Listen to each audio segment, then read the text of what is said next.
है भारत की आज़ादी और गणतंत्र की स्थापना के पश्चात प्रतिवर्ष की भांति इस वर्ष भी हम और आप सभी और पूरे देश और विदेशों में रहने वाले समस्त भारतीय गण आज के दिन भी और 15 अगस्त के दिन भी इसे राष्ट्रीय पर्व के रूप में मनाते हैं। स्वतंत्रता दिवस के साथ साथ आज का जो दिन है इसे हम गणतंत्र दिवस कहते हैं और गणतंत्र दिवस के बड़े मायने हैं।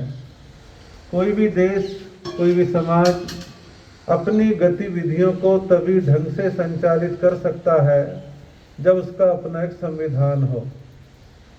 संविधान में कुछ मर्यादाएं होती हैं, कुछ नियम होते हैं और संविधान के नियम और मर्यादाओं के अनुसार देश, समाज, राष्ट्र, संस्थाएं काम करती रहती हैं तो उसकी गरिमा बनी रहती है।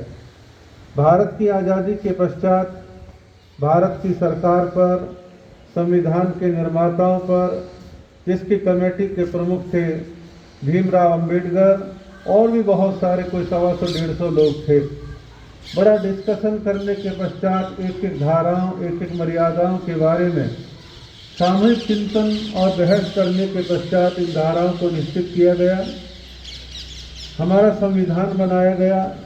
संविधान में कुछ बातें विदेशों से ली गई, कुछ हमारे देश के माहौल के मुताबिक चीज़ें सेट की गई और आज तक की जो सरकारें हैं संविधान के इर्द गिर्द रही हैं।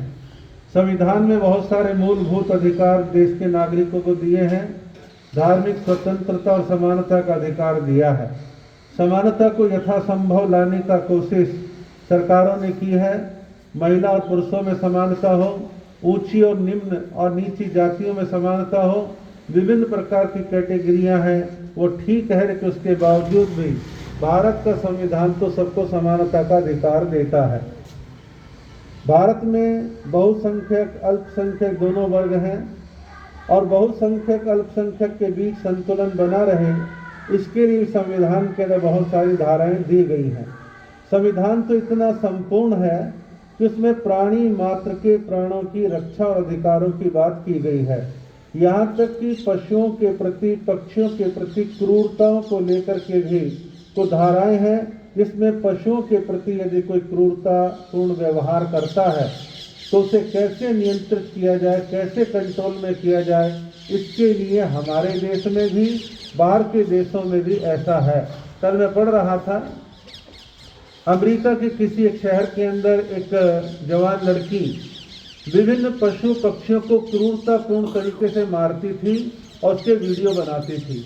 वीडियो बनाकर के सोशल मीडिया पर डालती थी ताकि मुझे ज़्यादा से ज़्यादा लाइक्स मिले, लोग देखें उसको, और परिणाम यह है कि उसके खिलाफ कंप्लेंट की गई और उसको वहाँ की सरकार ने सजा दी।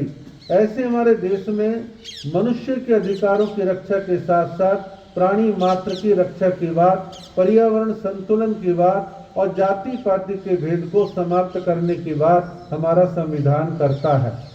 संविधान की रक्षा करने का दायित्व जो है कई लोगों का है, आम नागरिकों का तो है ही है, लेकिन हमारे देश में जो जनप्रतिनिधि हैं, MP, MLA, उनका भी कर्तव्य बनता है और हमारी कोर्टों का, हाई कोर्ट, सुप्रीम कोर्ट, ये सब का कर्तव्य बनता है कि हम अपने संविधानों की संरक्षा कर सकें और इसके प्रति हमें सचेत होना चाहिए और हर नागरिक को अपने जीवन काल के अंदर कभी न कभी एक बार, 2 बार भारत के संविधान को आदि से अंत तक जो है जरूर पढ़ना चाहिए।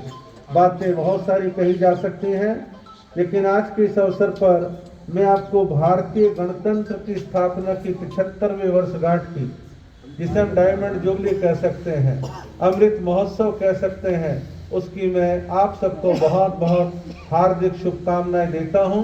हमारा देश विभिन्न क्षेत्रों के अंदर बहुत तरह की तरक्की और विकास कर रहा है।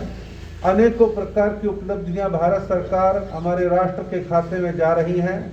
चाहे देश विदेश की बात हो, कला और संस्कृति की बात हो, साहित्य की बात हो, कला जगत की बात हो, अनेक क्षेत्रों के अंदर हमारा देश तरक्की कर रहा है।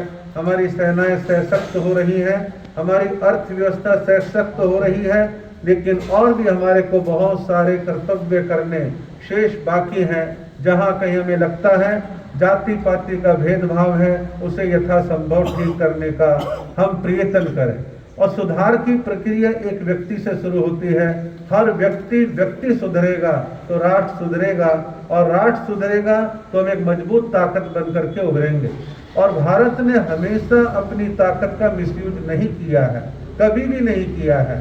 भारत का तो हमेशा एक सोच रहा है कि हम अपने देश की रक्षा जरूर करेंगे, लेकिन दूसरे देश में घुसने का प्रयत्न नहीं करेंगे। कई देशों की नीति और नीयत ऐसी है कि वो दूसरों के देशों में घुसने की कोशिश करते हैं, वह अपना अधिकार जमाने की कोशिश करते हैं।